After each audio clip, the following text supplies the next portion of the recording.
Welcome to the Deep Dive, where we take stacks of fascinating info, sift through it all, and pull out those golden nuggets of insight just for you.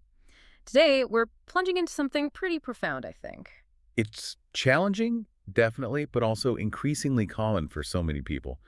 The choice to leave your home country. Mm. It's a massive leap of faith, isn't it? Fueled by, well, ambition, sometimes a deep desire for change and that search for a better life, maybe even a sunnier one. Yeah, often sunnier. And for lots of people in the UK, this urge seems stronger lately. Concerns over the cost of living, maybe new career paths, and let's be honest, a real longing for a different climate. Definitely seeing that trend. Now, if you're always on the lookout for valuable insights like the ones we're about to share, stuff that really expands your perspective, Yeah, then you absolutely need to check out Mind Expansion Daily. great resource. They do incredible work curating fascinating content. You can find so much more great information there, just like this deep dive. And hey, while you're thinking about it, please do hit that like button for this deep dive and subscribe to Mind Expansion Daily. It really helps us reach more curious minds. It makes a huge difference. Also, if you appreciate what we're sharing today and maybe find it valuable, you could consider buying us a coffee. It helps fuel these deep dives. The link's right there in the description. Always appreciated. And we genuinely want to hear from you too. Leave us a comment. Do you agree with our summary today? Disagree? We love a good discussion. We do? And tell us, where in the world are you tuning in from? Our goal is to boost our worldwide reach, and you can definitely help with that. Okay, so today, our deep dive unpacks what some are calling the Great British Exodus. We're not just talking numbers here. No, it's more than stats. We're going to explore the top 3 countries where UK expats seem to be flocking, and crucially, why. Our mission is to explore that, unique mix of things that make these places more than just holiday spots. They're becoming powerful magnets where Brits are actually building new lives, careers, communities. Successfully building them, too. It's more than just a getaway. It's a whole new chapter. So when we talk about this mass movement of Brits abroad, what's really driving it? It feels like it's much more complex than just wanting a longer holiday, right? Oh, absolutely. It's way beyond a simple change of scenery. What's the real story here? Well, what's truly fascinating, if we connect this to the bigger picture, is that the reasons are really diverse, but they often weave together. They create this kind of push and pull dynamic. Okay. One of the biggest motivators, like you mentioned, is definitely the climate chase. Let's face it, the UK weather. Yeah. That gray, damp, unpredictable stuff can be a real source of frustration. For some, it's even a drain on mental well-being. I can see that. So the promise of consistent sunshine, warm summers, a climate that actually encourages an outdoor lifestyle that's a massive draw? It's not just about getting a tan then. Not at all. It's about a fundamental shift in daily life. Spending time outside becomes the norm, not the exception. Think about seasonal affective disorder, for example. For someone struggling with that, this could be genuinely life-altering. It's a less discussed, but really profound benefit. Right. Beyond just feeling warmer. Exactly. Then, beyond the sun, there are these undeniable economic pressures, the rising cost of living back home, housing, energy, just everyday stuff. It's pushing people to look for, well, better financial balance. Somewhere their money goes further. Precisely. Places where their hard-earned cash simply stretches further. This allows for a better quality of life without that constant financial worry. We've seen reports, for instance, showing average monthly costs for a couple in a major UK city can be like 20–30% higher than in similar cities in some of these expat spots. That's significant. It's huge when you're thinking long-term. Makes sense. What else? Then there's this recurring theme of career and lifestyle balance. Lots of Brits are actively looking for a healthier work-life setup. Yeah, you hear that a lot. It often means finding countries that offer not just competitive salaries, but also maybe more accessible rates for career growth, sometimes in booming sectors that aren't quite as big or easy to get into in the UK. Okay. And crucially, there's often a cultural difference, a bigger emphasis on personal time, well-being, a clearer line between work and life. Less live to work. Kind of, yeah. It's more than just the job title. It's about how that job fits into a fulfilling, less stressful life overall. See things like more generous vacation time becoming standard, reflecting a shift away from just being present at work all the time. Right, that cultural aspect. And finally, especially maybe for younger generations or those mid-career looking for a shakeup, it's about adventure and personal growth. A bit of a challenge. Exactly. Moving abroad is seen as this amazing opportunity to tackle new challenges, immerse yourself in different cultures, and, ultimately become more resilient, more worldly. It's transformative. It goes way beyond just changing the view from your window. That's a really thorough breakdown of the push factors. It really does sound like people are searching for a more um, holistic sense of well-being. I think that sums it up well. Okay, with those reasons in mind, let's get into the destinations. First up, Spain. It's been a favorite for generations, hasn't it? Captivating Brits with its, well, vibrant culture, that famous relaxed pace, and the climate we talked about. Absolutely. Long-standing favorite. Here's where it gets really interesting, I think, because it's got to be more than just nice beaches, right? Oh, definitely. Spain's appeal is truly multifaceted. Yes, the weather's a huge star, over 300 days of sun in many areas, Incredible. but its impact is deeper. It shapes the whole lifestyle. Fostering outdoor living, time with family and friends in plazas, cafes, on the beach. Mm-hmm. The culture itself is famously laid back. Mm-hmm. Think about the paseo, the evening stroll, long lunches, strong family traditions, and just a real appreciation for simple joys. A different rhythm to life. Exactly. It's a refreshing, sometimes profound contrast to the often hectic, high-pressure pace many feel back in the UK. We hear expats talk about an uplift in their social life.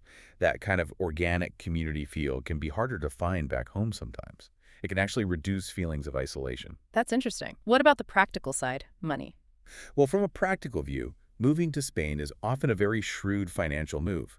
The cost of living is significantly lower than the UK. How much lower are we talking? We're talking more affordable groceries.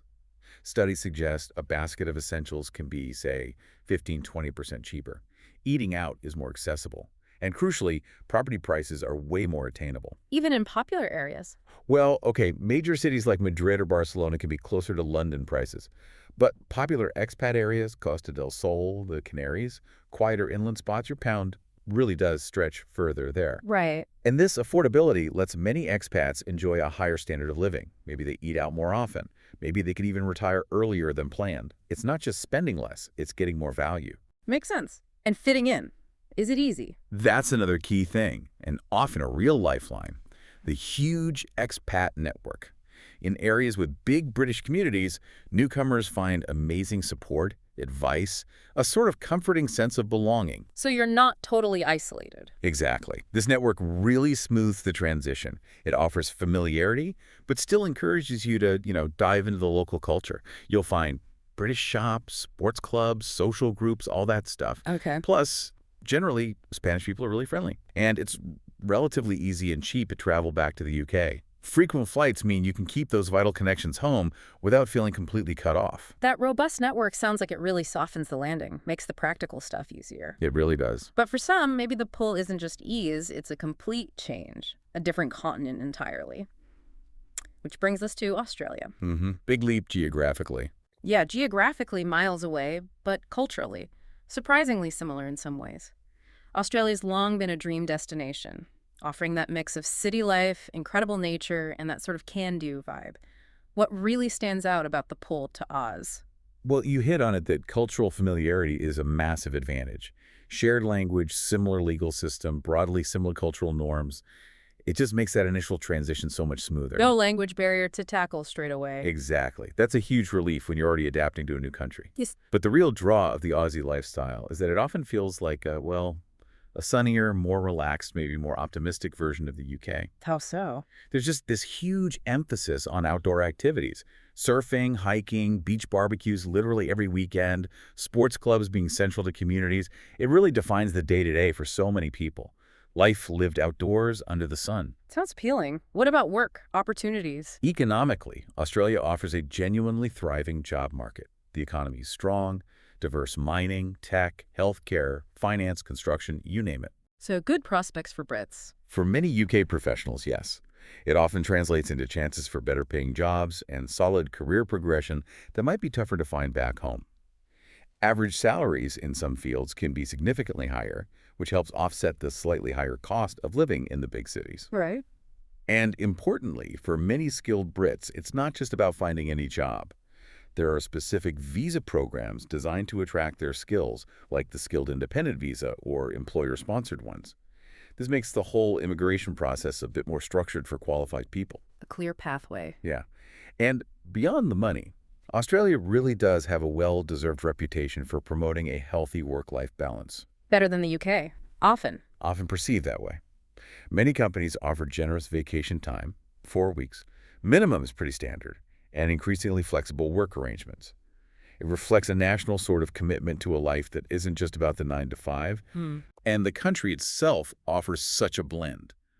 You've got vibrant cities, Sydney's finance hub, Melbourne's culture, Perth's coastal vibe right alongside these breathtaking natural landscapes. Something for everyone, almost. Pretty much. Whether Wow. you want fast-paced city life or a quieter coastal existence, you can likely find it. So that sense of adventure, plus the potential for professional and personal growth, makes Australia a really powerful magnet for Brits looking to sort of reinvent themselves in a new, sunny environment. Okay, so Spain is the Mediterranean escape, Australia the land of sun-drenched opportunity. What about our third key destination? We're heading north now, from Australia's warmth to Canada. Right, different climate again. Definitely. Canada's really cemented itself as a top spot for British expats, known for being incredibly welcoming, stunning landscapes, and a quality of life that consistently ranks among the world's best. Okay, let's unpack this. What makes Canada so compelling for Brits? Canada scores highly on quality of life for several really solid reasons, and these particularly appeal to British families and professionals. Such a Well, there's a very low crime rate generally, a robust, accessible public healthcare system free at the point of use, which is a huge relief for many worried about healthcare costs. big draw compared to some places. Absolutely. And an excellent public education system. That's a major pull for families with kids, world-class universities, good schools. Right. Plus, the country's strong commitment to multiculturalism, to inclusivity. Newcomers often feel genuinely welcomed into this mosaic idea rather than a melting pot. It can make it easier to build diverse social networks and feel like you belong pretty quickly. A sense of community. Very much so. And then there's the environment. Canada offers this incredible harmony between nature and city living. The great outdoors. Famously so. Majestic Rocky Mountains, pristine lakes, vast forests. It's an outdoor enthusiast's paradise. Skiing, hiking, kayaking, camping, often right on your doorstep. But it's not all wilderness. Not at all. That natural beauty provides this amazing contrast to the bustling city life in places like Toronto, a huge financial center, or Vancouver, big in tech and film, or Montreal with its vibrant bilingual culture. Best of both worlds. You could say that. You could literally be working in, say, high tech during the week and then hiking or skiing in a national park by the weekend. This dual nature allows for that balanced, active lifestyle many are seeking, even with the colder winters. People often embrace those for the winter sports. Okay, but what about costs? Is it affordable? That's a fair point. The cost of living in the big cities like Vancouver or Toronto can be on par with, or sometimes even a bit higher than, major UK cities. Ah, okay. So what's the trade-off? The trade-off is often seen as a higher overall standard of living, significantly better job prospects in key sectors like tech, engineering, healthcare, and a more secure future for families because of those strong social safety nets we mentioned, healthcare, education. So value for money, perhaps. Exactly. Many Brits find that while their rent might be similar, their quality of life, their access to nature, their career path, it all feels significantly improved. There's also just this general sense of peace and security, combined with that genuine friendliness, that politeness people talk about. It makes Canada incredibly appealing for Brits looking for a stable, fulfilling life abroad. And getting in, is it straightforward? Relatively speaking, for skilled workers, yes. Key immigration routes like the express entry system provide quite a clear pathway for those with the right qualifications. Got it. So quite a different package to Spain or Australia. Very different, yes. Each offers a unique blend. So to kind of recap then, our deep dive into this great British exodus shows a pretty clear picture, doesn't it? The patterns are there. The core drivers seem to be this real desire for a better climate, a more affordable life where your money just goes further, and a healthier, more balanced way to approach work and personal time. Yeah, those three keep coming up. And Spain gives you that Mediterranean escape relaxed lifestyle, sun, lower costs.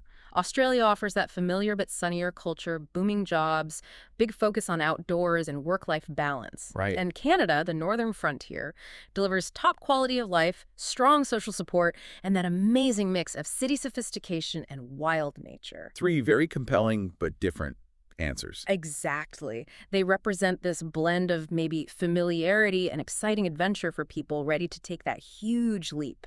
And if we connect this to the bigger picture again, it's clear the journey for any British expat is deeply personal, right?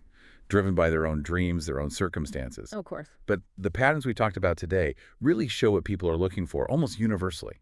A path to, well, greater fulfillment, financial security, maybe just more happiness. Finding a place to thrive, not just survive. That's a great way to put it. A place where their hopes and plans can genuinely take root and flourish. So thinking about all this, what does it all mean for you listening right now? Have you ever considered making a move abroad? Perhaps to one of these places, Spain, Australia, Canada, or maybe somewhere else entirely that offers your perfect mix of climate, cost, and lifestyle. We'd absolutely love to hear your experiences and your thoughts down in the comments below. And please don't forget to tell us where you're tuning in from today.